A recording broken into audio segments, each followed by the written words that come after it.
오늘은 부동산 계약서 쓰는 방법에 대해서 알려드릴게요.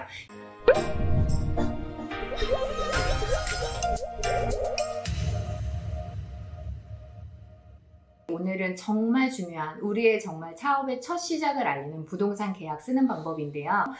딱 요런 때쯤에 제가 첫 가게를 알아봤었던 것 같은데요. 이 부동산 계약서 때문에 여러분들이 울고 웃을 수도 있어요. 부동산 계약서 쓰는 법 하나하나 지금부터 살펴볼게요. 건물 소유주가 등기부등본을 같이 뽑으셔서 이 소유주가 이 건물에 맞는지 또 다시 한번 확인하시고 신분증도 확인하시고 저희 이거에 보면 첫 번째 장에 소재지라는 게 있어요. 소재지는 지금 현재 우리의 위치를 말하겠죠. 보증금 같은 것도 다시 한번 체크. 그 다음에 원래는 우리가 여기 그 기간을 쓰죠. 보통은 1년에서 2년. 여기도 보면은 계약금이 뭐 예를 들어서 1,000만 원이겠다. 이 부분은 한글로 표시하고. 계약금 같은 경우에는 10% 정도를 내는 것이 보통의 거예요. 그래서 내가 여기를 계약하겠다 하면 10% 정도를 내면 1,000만 원에 해당되는 100만 원이죠. 100만 원을 입금을 하죠. 그때부터 우리는 가계약이 형성이 된 거예요. 제가 오늘 말씀드리고 싶었던 건 이 부분이에요. 이 부분 임대 기간을 다시 한번 설정할 필요가 있고요. 그 다음에 중간에 우리가 뺄 때도 있죠. 중간에 우리가 뺄 때 원래는 우리가 만약에 중간에 나간다고 하면 보통은 우리가 세입자를 맞춰놓고 나가라고 하는데 실제 부동산 상에는 원래는 세입자가 맞추고 나가는 게 아니래요. 그런데 보통은 그런 식으로 하니까 진짜로 부동산 그 법에 보면 우리가 맞추는 게 아니라 어차피 거기 공간을 쓰는 거는 주인이기 때문에 미리만 고지가 되면 원래는 임대를 마치고 나가는 게 아니라고는 하더라고요. 그래가지고 그런 거를 다시 한번 생각해 보셔도 되고, 그런데 여기에 특이사항에 들어갈 내용들이 있어서 제가 오늘 말씀드리는 거예요. 뭐냐면 우리는 서비스 그 공간을 바로 그대로 쓸 수는 없죠. 보통은 인테리어를 하게 될 거고, 그리고 간판이나 그런 거를 달게 될 거고, 뭐 실외기 같은 에어컨도 달게 될 거예요.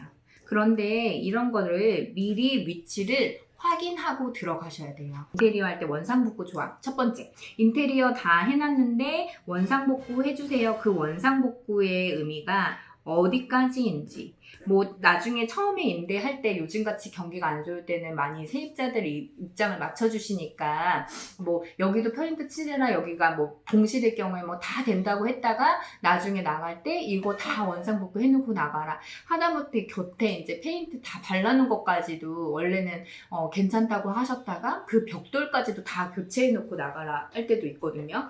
그러면은 그런 데서 머리가 아파질 수 있기 때문에 원상복구를 안 하는 조항으로 갈 건지 하는 조항으로 갈 건지 그런 것들도 미리 체크할 필요는 있어요. 원상복구가 무조건 법은 아니에요. 그래서 미리 하기 전에 원상복구를 안 하고 가겠다, 내가 인테리어를 하지만, 그렇게 미리 조항을 쓰시면 그렇게도 가능할 때도 있어요. 그거를 참고하시면 되고, 두 번째는 간판의 위치가 정말 중요하기 때문에 간판의 위치를 먼저 확보해라.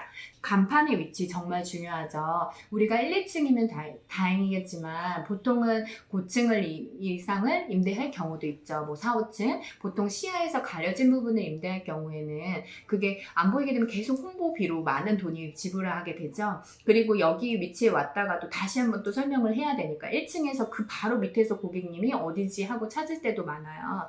그래서 저희 같은 경우도 간판의 위치를 3군데 정도로 확보하고 계약서를 쓰고 들어갔었고, 그래서 보통은 눈에 잘 보이는데 위치를 정해놓고 들어가시면 좋죠.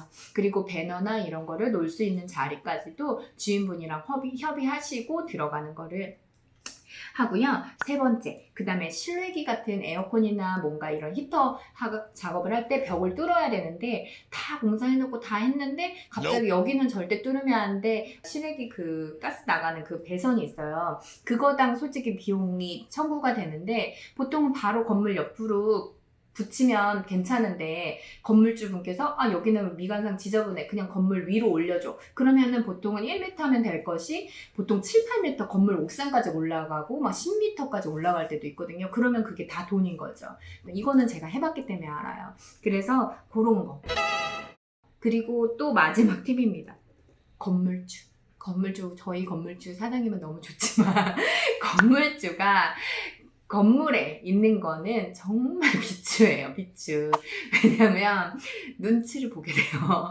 손님이 오셔도 뭐가 있어도, 왜냐면 건물주 분께서는 그런 하나하나의 위치가 건물이 또 비싼 돈이고 또 그런 것들이 다 신경을 쓰시니까 솔직히 건물주 분이 계셔서 계속 매장 관리나 이런 주변을 정리해 주실 수도 있지만 또 그런 하나하나가 되게 시어머니 좀 잔소리가 될 수도 있기 때문에 그게 참 진짜로, 그래서 이왕이면 건물주 분이 없고 좀 구분상가 같은 그런 곳을 추천하는데,